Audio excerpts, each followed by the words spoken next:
Welcome to your first episode of Shape Up, Dish Out. This is Stephanie. And I'm Dana.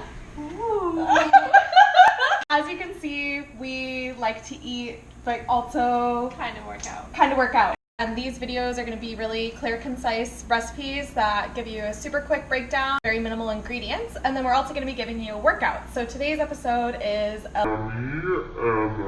we're going to do a little hamstring workout. That's a super quick at-home workout you can do in between. This is a crock pot recipe, so you throw it in the morning. We're going to show you the prep work, and then after our workout, we're going to show you what you do when you come home and your lamb roast is almost ready to serve.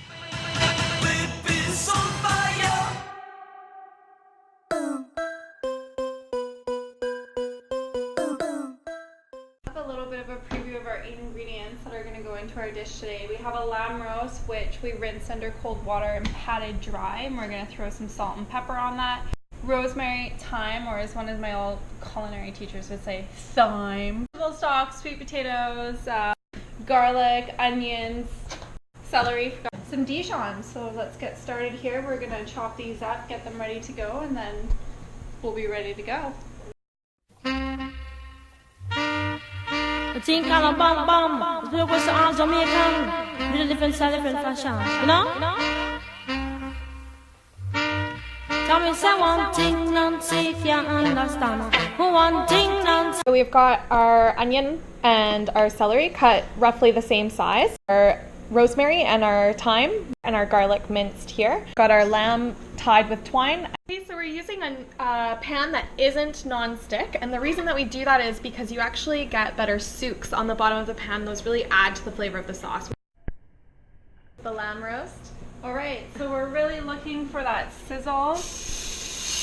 Oh.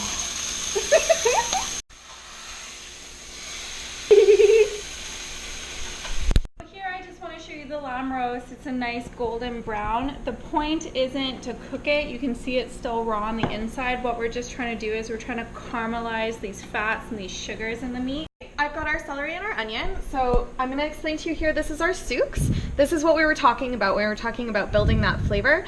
All of this has a really nice, deep, rich flavor that we're going to build on. And right now we've just got the heat down on low, and we're going to add our onion and our celery directly into the pan where we seared our lamb. And that's going to help loosen up all of those souks off the bottom so that they get incorporated into the full dish. We're going to let that caramelize.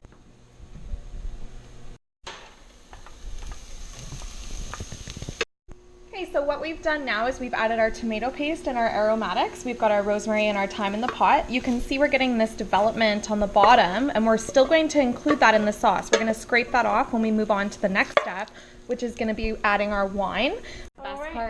The best part, since I'm in control of the wine here, I'm going to just give it a little bit more than we probably should. What time is it? Can we drink some?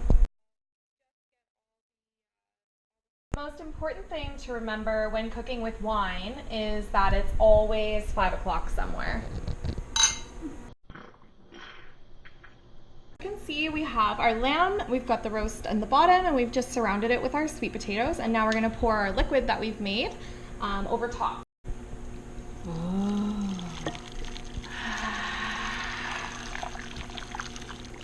Smells good. Smells so nice. And let it cook away. Alright, so before we're going to eat our really indulgent and delicious lamb roast, and after having our glass of wine, we like to fit in a quick workout, which helps tone our bodies, even though we're being super indulgent. So today we're going to be doing a hamstring focused exercise. It's all body weight, so you won't need any equipment. You just need a mat, or not even a mat, and your body and a space in your house. There's 4 exercises that are all going to be engaging your hamstrings, and we recommend doing each of these 4 exercises 4 times with 30 seconds per exercise, which would put you at a quick 8-minute workout. You could always do that exercise for a minute per rep instead and make it an 16-minute workout. All right, so we got Dana here with the reverse lunge. So for this exercise, you want to just make sure you're starting with your feet shoulder width apart, and as you're taking that step backwards and bringing that knee to the ground, you're not actually touching the ground, you're just bringing it as deep as you possibly can, and keep that back straight and your core engaged. Rock Looks on. good. All right, so this is Bridges, and you can see that Steph's got her shoulders flat on the ground, her abs are engaged, your feet are about shoulder width apart. You're gonna control the movement and squeeze your butt at the top when you raise your hips to the ceiling so that you really feel that burn in the booty. No, you're not watching a porno right now. It looks like it. Lightning. All right, so we got our donkey kick now. We're gonna have our shoulders stacked over top of our wrist, fingers spread apart, back straight, core engaged, and as you're kicking that heel up towards the ceiling, you wanna give it a nice butt squeeze at the very end to feel that burn. Yeah. All right, so this is called the chair pose, and basically Steph's just sticking her butt back towards the mat. You want to make sure your knees aren't coming over your toes. It looks like I'm pooping like You do. It's hot. She must have ate something hot. Anyways. And your thighs want to be parallel to the mat as possible. Your core needs to be engaged, and you want to make sure that your feet are about shoulder width apart with your toes pointing straight forwards. And when you go to come out of it, you're just going to basically stand right up, and then you're going to release your arms down to your sides. So now we have our lamb roast cooked and it's out of the oven. We have also removed the twine. You can see we're just gonna remove this fat cap and it's super tender. We're just going to strain the sauce. So you can see we've got all the remaining sweet potato, onions, Stephanie's technique. Okay, so I've got a couple tablespoons of cornstarch here with some water. I've just mixed it so there's no clumps. My sauce is simmering. I'm just gonna incorporate that in and give it a good whisk to really thicken it up. Sometimes referred to as a slurry. But it ain't furry. Feeling, Steph? Saucy. I see why. Bon appetit, baby.